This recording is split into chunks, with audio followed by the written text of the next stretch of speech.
Everyone, कैसे हो आप सब। स्वागत है एक बार फिर से आप सभी का आपके अपने YouTube channel knowledge for destination पर। तो गाइस, बात करेंगे कच्चे कर्मचारी हरियाणा की आज की फटाफट खबरों को लेकर। तो आइए जल्दी से जान लेते हैं आज की खबरें कि कौन सी खबर कहां से आई है। लेकिन गाइस, इससे पहले अगर आप चैनल से पहली बार जुड़े हो तो चैनल को भी जरूर सब्सक्राइब करो। तो सबसे पहली खबर आपकी देखो सिवानी मंडी से कि मनरेगा मजदूरों ने किया प्रदर्शन।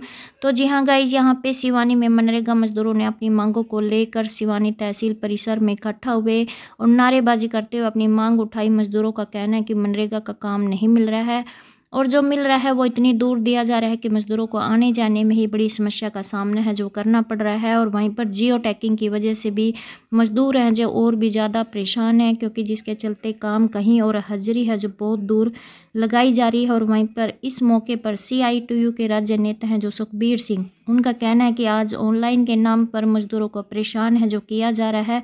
रोजगार का बड़ा संकट खड़ा हो गया है। मनरेगा जैसे कानून को ठीक तरह से लागू करके मजदूरों को रोजगार दिया जा सकता है। नेक्स्ट बड़ी खबर देख लीजिए जो कि यहाँ पे बरवाड़ा से है कि पूर्व प्रेरकों की रोजगार बहाली के लिए SDM को ज्ञापन सौंपा, रोजगार देने की उठाई मांग। साक्षर भारत मिशन के तहत कार्यरत 5189 प्रेरक को किया था सेवा मुक्त। तो जी हाँ गाइस, यहाँ पे प्रेरक संघ हरियाणा के सदस्यों ने SDM डॉक्टर वेद प्रकाश को प्रदेश सरकार व शिक्षा विभाग के अधिकारियों के नाम एक ज्ञापन सौंपा है। और ज्ञापन में इन्होंने मांग उठाई कि प्रदेश में 5189 प्रेरक साक्षर भारत मिशन के तहत कार्यरत थे, जिन्हें वर्ष 2017 में बजट का हवाला देकर सेवा से मुक्त है जो कर दिया गया था। वहीं पर संघ के सदस्यों का कहना है कि इस योजना में प्रेरकों ने 15 वर्ष से लेकर 85 वर्ष के निरक्षर लोगों को साक्षर करके उनको पर्याप्त शिक्षा और जीवन कौशल में मजबूत बनाकर आर्थिक व सामाजिक मजबूती दी गई थी, जिसके चलते यहाँ पे प्रदेश सरकार को राष्ट्रीय एवं अंतर्राष्ट्रीय स्तर पर सम्मान भी मिला। परंतु दुर्भाग्य से इन प्रेरकों को हटा दिया गया। प्रेरक संघ हरियाणा ने पत्र में मांग की है कि प्रदेश सरकार पूर्व में कार्यरत प्रेरकों को हरियाणा कौशल रोजगार निगम में अनुभव के आधार पर रोजगार दे, जिससे कि करीबन 4000 से अधिक प्रेरकों के परिवारों में उजाला है जो वो हो सके।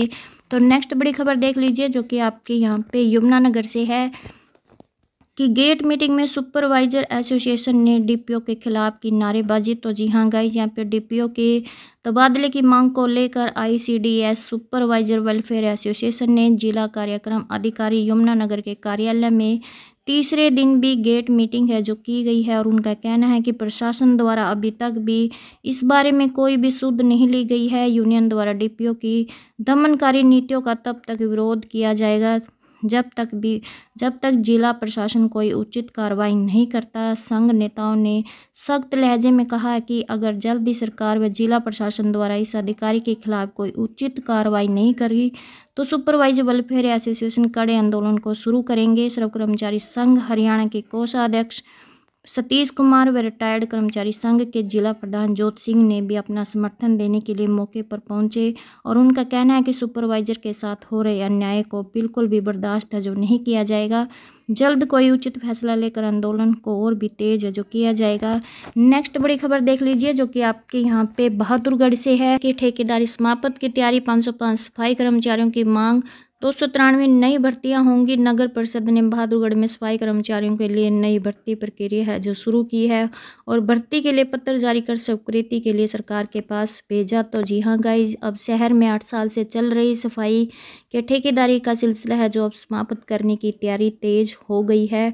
कई साल से सफाई ठेकेदार द्वारा सफाई कर्मचारियों की कमी को देखते हुए व दावा अधिक का होने से जितने भी ठेके हैं उन सभी को अब सिरे से समाप्त करने के लिए उच्च अधिकारियों के आदेश पर नगर परिषद ने 293 नए कर्मचारियों के दरवाजे हैं जो खोल दिए हैं और इस बारे में पत्र जारी करके सरकार के पास स्वीकृति के लिए भेजा है, जिससे शहर में 505 सफाई कर्मचारियों की कमी को पूरा किया जा सकेगा।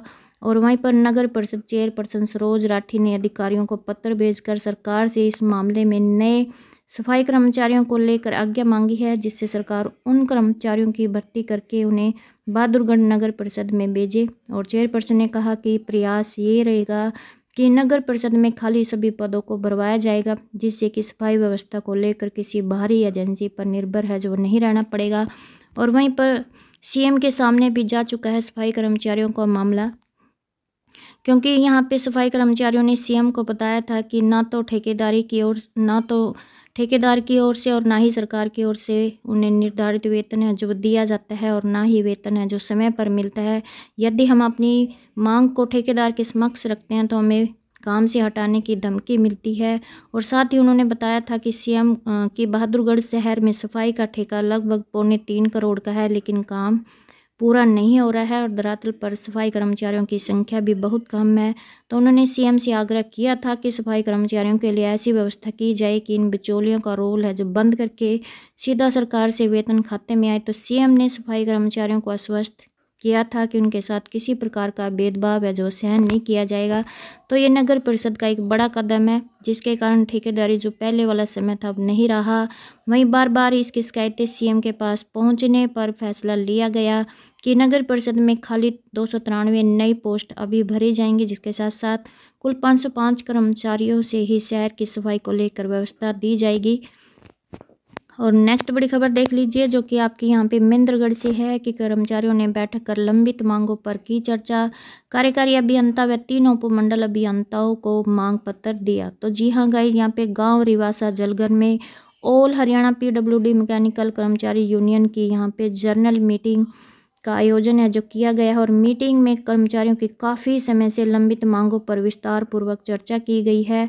और अंत में शिष्टमंडल ने काफ़ी विचार विमर्श कर फैसला लिया कि कार्यकारी अभियंता और 3 उपमंडल अभियंताओं को मांग पत्र देकर समस्याओं का समाधान है जो वो करवाया जाए। तो नेक्स्ट बड़ी खबर देख लीजिए, जो कि आपकी यहाँ पे शीर्षक से है कि सरकार जल्द करे होमगार्ड जवानों की मांगे पूरी, चंद्रपाल तंवर।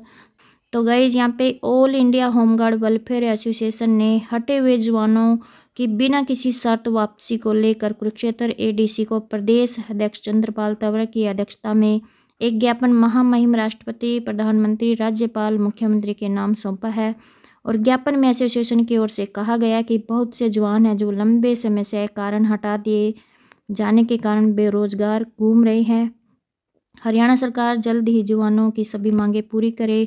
और उन्होंने बताया कि एरियर के साथ साथ विभिन्न मांगें हरियाणा सरकार के सामने रखी जा चुकी हैं, जिनमें प्रमुख मांगें हैं राज्य कर्मचारी का दर्जा मिले, हटाए जवानों की वापसी, ईपीएफ का लाभ, 58 साल के बाद 20 से 30 लाख की मांग, बार वर्दी, जूते व अन्य सामान का पैसा जवानों के खाते में डाला जाए, रोस्टर प्रणाली में काफ़ी खामी है उनको ठीक किया जाए, सभी जवानों को एक समान ड्यूटी मिले, लॉ एंड ऑर्डर में जवानों की ड्यूटी है जो बढ़ाई जाए, हरियाणा के विभिन्न अस्पतालों, सरकारी विश्वविद्यालयों में, सरकारी दफ्तर, फॉरेस्ट विभाग में जवानों की ड्यूटी है जो दी जाए, होमगार्ड के जवानों का बस किराया माफ़ किया जाए, होमगार्ड जवानों को टीए और डीए का लाभ भी दिया जाए, उन जवानों को सरकारी नौकरी में ड्राइवर के पदों पर प्राथमिकता दी जाए, यानी कि अतिरिक्त अंक प्रदान किए जाए जिन जवानों की ड्यूटी को 5 साल हो चुके हैं। होमगार्ड उन जवानों को पुलिस की भर्ती में आयु सीमा में छूट दी जाए व अतिरिक्त अंक भी पुलिस की भर्ती में उनको दिए जाए। पुलिस की भर्ती में 15% का कोटा है जो वो दिए जाए। ये इनकी प्रमुख मांगे हैं जिनको लेकर उन्होंने यहाँ पे चंद्रपाल तंवर की अध्यक्षता में ज्ञापन सौंपने का काम किया है। नेक्स्ट बड़ी खबर देख लीजिए, जो कि आपकी टोहाना से है कि रोडवेज कर्मचारियों की समस्याओं के समाधान के लिए रोडवेज कर्मचारी यूनियन हरियाणा 1004 की नव चयनित राज्य कमेटी पहुंची टोहाना सब डिपो। तो जी हाँ गाइज, यहाँ पे रोडवेज कर्मचारी यूनियन हरियाणा 1004 की राज्य कमेटी ने टोहाना सब डिपो का दौरा किया। और सब डिपो पहुंचने पर यहाँ पे गाइज बैठक का आयोजन किया गया है, जिसमें नई कार्यकारिणी का गठन किया गया। और बैठक में सब डिपो के कर्मचारियों की मांगों और समस्याओं को रखा गया। निशांत सिंह द्वारा कर्मचारियों को संबोधित करते हुए कहा कि परिवहन विभाग की समस्याओं और कर्मचारियों की मांगों जैसे वेतन में संगतियां दूर करना, 2016 में लगे चालकों को पक्का करवाना, अवकाश में की गई कटौती को दोबारा लागू करवाना, 2002 में लगे चालकों को नियुक्ति तिथि से पक्का करना, रिस्क भरी ड्यूटी वाले कर्मचारियों को पुलिस की तर्ज पर 13वीं तनख्वाह और रिस्क अलाउंस, टीए, ओवरटाइम से संबंधित अड़चन दूर करवाना तथा तकनीकी स्केल में से वंचित कर्मचारियों को तकनीकी वेतन विभाग के उच्च अधिकारियों के पास प्रस्ताव सहित मांग पत्र भेजा गया है। वार्ता का निमंत्रण प्राप्त होने पर सभी समस्याओं को सरकार के समक्ष रखते हुए समाधान है जो करवाया जाएगा। नेक्स्ट बड़ी खबर देख लीजिए, जो कि आपकी चंडीगढ़ से है कि डोर टू डोर कूड़ा उठाने वाले कर्मचारी काम पर लौटे, हड़ताल वापस ली। तो जी हाँ गाइस, यहाँ पे डोर टू डोर कूड़ा उठाने वाले कर्मचारियों ने हड़ताल वापस ले ली है और अपने नियमित काम पर लौट आए हैं। उनका कहना है कि नगर निगम के अधिकारियों के साथ बैठक की है और अपनी प्रमुख मांगे नगर निगम के अधिकारियों के समक्ष रखी है। बैठक के बाद नगर निगम अधिकारियों ने उनकी जायज़ मांगों को स्वीकार करने और व्यावसायिक स्थलों का पुनर्मूल्यांकन करने का आश्वासन दिया है। इसके अलावा डोर टू डोर कूड़ा उठाने वालों ने कूड़ा उठाने वालों के लिए काम नहीं तो वेतन नहीं लागू न करने की भी मांग की है। तो बैठक के दौरान व्यावसायिक क्षेत्रों में काम करने वाले कूड़ा उठाने वालों के डेटा को फिर से एक्सेस करने पर भी आपसी सहमति बनी है और सिटी ब्यूटीफुल के व्यापक हित को ध्यान में रखते हुए अंतिम निर्णय लिया जाएगा। वहीं पर नगर निगम आयुक्त अमित कुमार ने संयुक्त आयुक्त को तत्काल क्षेत्र से आंकड़े तैयार करने तथा इस संबंध में अंतिम निर्णय के लिए मूल्यांकन रिपोर्ट प्रस्तुत करने को कहा है। नेक्स्ट बड़ी खबर देख लीजिए, जो कि आपके हिसार से है कि संविदा पर लगे प्रोग्रामर सहित 7 कर्मचारी हटाए, आदेश जारी। तो जी हाँ गाइस, यहाँ पे नगर निगम में हार्ट्रॉन के माध्यम से संविदा पर लगे जूनियर प्रोग्रामर सहित 7 कर्मचारियों को सेवा से मुक्त करने के आदेश जारी कर दिए गए हैं। हटाए गए कर्मचारी में एक जूनियर प्रोग्रामर है और 6 डाटा एंट्री ऑपरेटर यानी कि डीईओ शामिल है। मंगलवार को निगमायुक्त की ओर से जारी आदेश में इनकी सेवाओं से मुक्त कर दिया गया है और आदेश में निगमायुक्त की ओर से उसकी 1 साल की सुविधा का समय पूरा होने पर सुविधा बढ़ाने को लेकर फैसला न लेना बताया गया है। तो ऐसे में हार्ट्रॉन के माध्यम से लगे इन कर्मचारियों को अब बुधवार से नगर निगम की सेवाएं नहीं रहेंगी और सुविधा के 1 वर्ष की अपनी अवधि पूर्ण होने पर अब उन्हें वापस हार्ट्रॉन लौटना होगा और हार्ट्रॉन के माध्यम से अब उन्हें दूसरे स्थान पर अपनी सेवाएं हैं जो वो दे पाएंगे। और वहीं पर निगम में कर्मचारियों की बड़ी संख्या तो गई, जैसे कि आप सभी को पता है कि सरकार ने अभी ग्रुप डी के बड़ी संख्या में कर्मचारी भेजे हुए हैं। ये भी एक प्रमुख कारण है इन सुविधा पर लगे हुए कर्मचारियों को हटाने को लेकर, क्योंकि निगम के पास उन्हें देने के लिए पर्याप्त कुर्सियां तक नहीं है। तो ऐसे में अब सुविधा पर तैनात कर्मचारियों की सुविधा को आगे नहीं बढ़ाया जा रहा है, बल्कि सरकार की ओर से नियुक्त स्टाफ को जिम्मेदारियां सौंपने की तैयारी है जो वो हो रही है। तो ये थी बड़ी अपडेट। नेक्स्ट बड़ी खबर देख लीजिए, जो कि आपकी यहाँ पे देखो चंडीगढ़ से है कि बिजली विभाग के निजीकरण के खिलाफ पैदल मार्च कर जताया विरोध। तो गई यहाँ पे आज जहाँ पर शहरवासी नए साल का जश्न मनाने में व्यस्त थे, वहीं पर चंडीगढ़ के लोगों ने आज बिजली विभाग के निजीकरण के विरोध में अपना नया साल मनाया और आज 24वें दिन भी चंडीगढ़ के लोगों ने यहाँ पे पैदल मार्च कर निजीकरण का विरोध जताया। और वहीं पर चंडीगढ़ वासी का कहना है कि जो चंडीगढ़ वासी हैं वो सरकार को अपना फैसला वापस लेने के लिए मजबूर कर देंगे। तो गई यहाँ पे जो चंडीगढ़ बिजली विभाग का निजीकरण किया जा रहा है, इसका पुरजोर विरोध है जो किया जा रहा है और किसी भी हालात में बिजली विभाग को निजी हाथों में नहीं जाने देंगे, ऐसा इनका कहना है और लगातार विरोध प्रदर्शन है जो वो जारी है।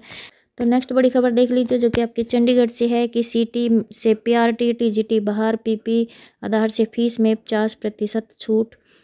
तो गाइज यहाँ पे जो आपकी 6 भर्ती है जेबीटी और टीजीटी, इसमें से सीटी को ख़त्म कर दिया गया है क्योंकि इसमें पहले से ही एचटेट होता है। और वहीं पर अगर आप रजिस्ट्रेशन के समय परिवार पहचान पत्र या आधार को जोड़ोगे तो यहाँ पे फीस में आपको 50% की छूट मिलेगी। और वहीं पर सामान्य वर्ग के लिए कट ऑफ 50% और आरक्षित वर्ग के लिए यहाँ पे 40% तय की गई है, क्योंकि पहले जो सामान्य वर्ग के लिए कट ऑफ थी वो 47.5 और आरक्षित वर्ग के लिए 38% थी, लेकिन इसमें बदलाव करके अब सामान्य वर्ग के कैंडिडेट को यहाँ पे सीटी क्वालिफाई करने के लिए 50% और आरक्षित वर्ग को यहाँ पे सीटी क्वालिफाई करने के लिए 40% अंक लेने अनिवार्य होंगे। और वहीं पर पुलिस, जेल विभाग व होमगार्ड की भर्ती भी सीटी के जरिए होगी। इसके अलावा जो अग्निवीर है इस पर सीटी है जो लागू नहीं होगा। और वहीं पर देश के अलावा यानी कि इंडिया के अलावा नेपाल और भूटान के अभ्यर्थी भी इसके लिए आवेदन है जो कर सकते हैं। और गाइज यहाँ पे स्क्रीनिंग टेस्ट के लिए पदों से 10 गुना ज़्यादा शॉर्ट लिस्ट उम्मीदवार है जो बुलाए जाएंगे, जैसे कि पहले 4 गुना बुलाए जाते थे, लेकिन अब स्क्रीनिंग टेस्ट के लिए पदों से यहाँ पे ग्रुप का नहीं किया गया है, पदों से 10 गुना ज़्यादा शॉर्ट लिस्ट उम्मीदवार है जो बुलाए जाएंगे। और इसके अलावा गाइज यहाँ पे ये भी बताया गया है कि ग्रुप डी में ज्वाइनिंग के 90 दिन बाद अगर कोई समान वेतन वाले दूसरे पद पर जाना चाहता है तो उसे यहाँ पे सीटी दोबारा देना होगा और साथ ही मेरिट में भी आना होगा। और ज्वाइनिंग के 90 दिन गुजरने के बाद पहले दिया हुआ जो सीटी है वो अमान्य हो जाएगा। और यहाँ पे सिलेबस की बात करें तो सीटी का सिलेबस है जो 2 भागों में बांट दिया गया है। ए में 75% अंक जनरल अवेयरनेस, रीजनिंग, अंग्रेजी, हिंदी और क्वांटिटेटिव एबिलिटी के होंगे। वहीं पर बी में 25% अंक इतिहास, भूगोल, पर्यावरण, करंट अफेयर, लिटरेचर और कल्चर से संबंधित होंगे। सीटी 3 साल के लिए मान्य होगा। ग्रुप सी के लिए सीनियर सेकेंडरी लेवल और ग्रुप डी के लिए सेकेंडरी शिक्षा के स्तर का आपका पेपर होगा। और सीटी एक बार पास करने पर 3 साल के लिए मान्य होगा। और वहीं पर पीपी और आधार कार्ड से ऐसे मिलेगी आपको पंजीकरण फीस में छूट। तो एक बार पंजीकरण के लिए 1000 रुपये फीस देनी होगी अगर अंक सुधार के लिए, यानी कि अगर किसी ने 2022 में भी सीटी दिया है और अब भी दोबारा मतलब सीटी में शामिल होना चाहता है तो उसे फिर से फीस है जो जमा करानी होगी। सामान्य वर्ग के अभ्यर्थी पीपी देते हैं यानी कि परिवार पहचान पत्र देते हैं तो फीस में 50% की छूट मिलेगी। ऐसी पीपी देने पर एक्स सर्विसमैन के बच्चे को भी 50% की छूट मिलेगी। सामान्य या आरक्षित वर्ग की महिलाओं, disable category, SC, BC, EWS व एक्स सर्विसमैन के लिए पीपी देने पर 25% ही फीस है जो ली जाएगी।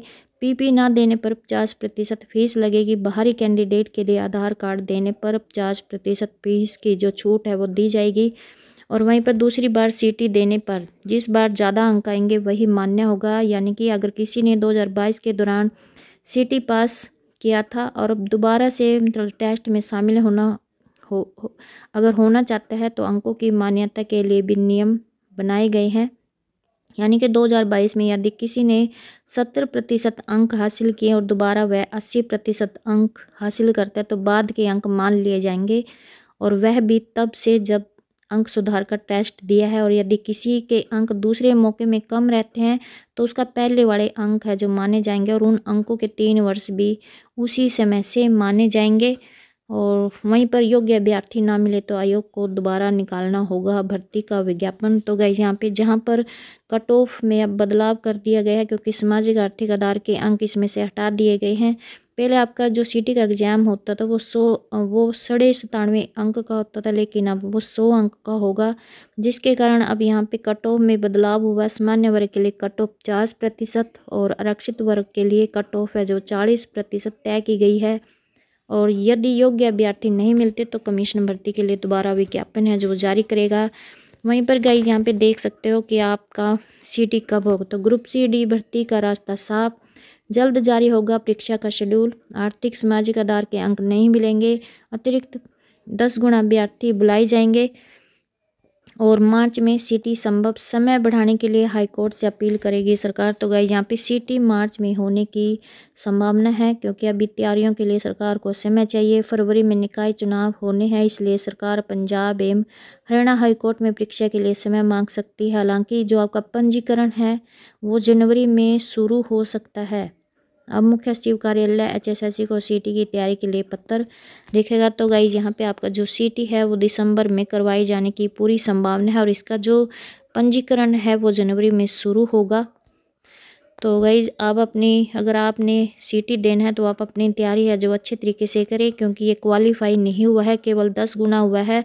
तो आपको क्वालिफाई अंक लेने से काम नहीं चलेगा। अगर आपको 10 गुना में आना है तो आपको तैयारी है जो अच्छे तरीके से करनी होगी ताकि आपको मतलब सीटी मेंस में 10 गुना में बैठने का मौका है जो मिले। और वहीं पर गाइज यहाँ पे देखो तो ये थी आज की छोटी बड़ी अपडेट। आई होप आपको ये अपडेट चल गया। प्लीज़ चैनल को सब्सक्राइब और वीडियो को लाइक कमेंट शेयर करना ना भूले। धन्यवाद।